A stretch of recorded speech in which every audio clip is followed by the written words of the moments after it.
it's funny. I was in my basement, listening to albums. I mean, nobody thought anything of it. Like you get together with kids now, nobody has time for anything, right? We get together, totally normal day for young teenagers. Okay, here's these two albums. You put it on, you turn the lights down, you light a candle, you listen to the whole side, you flip it over, you listen to the whole other side. Not one person had to do anything. Nobody ever said, oh, I got to do this or I got to go play. It was like, no, we're listening to the whole album. And we loved it. And we did this all the time. Nobody thought anything like for 50 minutes, this is all we're going to do. Teenagers, what the hell? That doesn't happen anymore. Yeah. So we go to our folks. It's funny. I'm down in this basement where I listen to all these albums and I think we need another person in Grin. Danny Whitten flew back from LA to be the other person in Grin.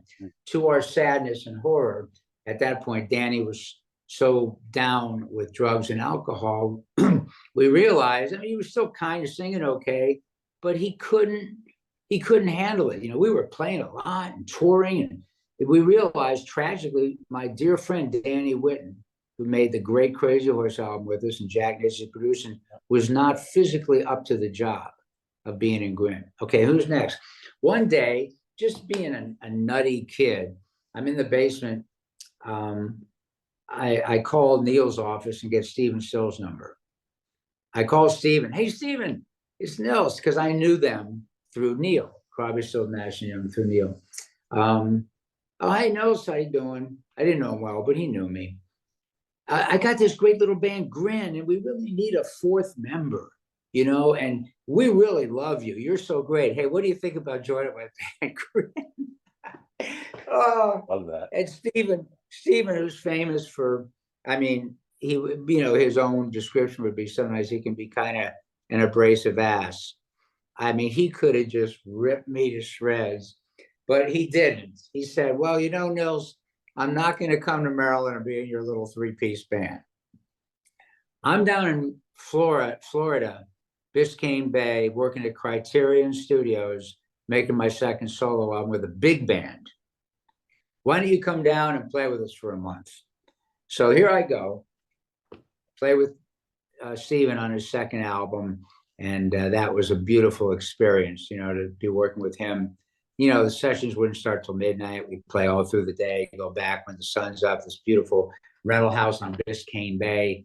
It was a great experience. But anyway, I was still, thank you, Stephen, for not taking my face off for suggesting you join Grin. So we go to my folks. I realized Tommy's great, sings great, playing piano too. And it took a lot of an extraordinary comfort level, which we had in our home, to go to our mom and dad and say, look, this is going to blow your minds, but we want Tommy to join Grin. And no, he's not going to be a high school dropout like your first son. How about if Tommy goes to summer school, works really hard, gets his GED high school diploma, has his diploma, would you let him skip his last year of school and join Grin? They did. I mean, who does that? It was like this strange kind of deal we proffered, me and Tommy, and they went for it. So, I mean, that's another big, I would have to say, as much as David Briggs and Neil Young imprinted me, my folks were a bigger influence. Encouraging music, paying for 10 years of lessons, knowing this was a love that they shouldn't stifle me in. And when most parents, the initial reaction, they just weren't that evolved or open to letting their kid try something like that at 17. And I get that. I understand that. So anyway, I got a lot of lucky breaks and a lot of love from a lot of great people. Top of the list, my folks,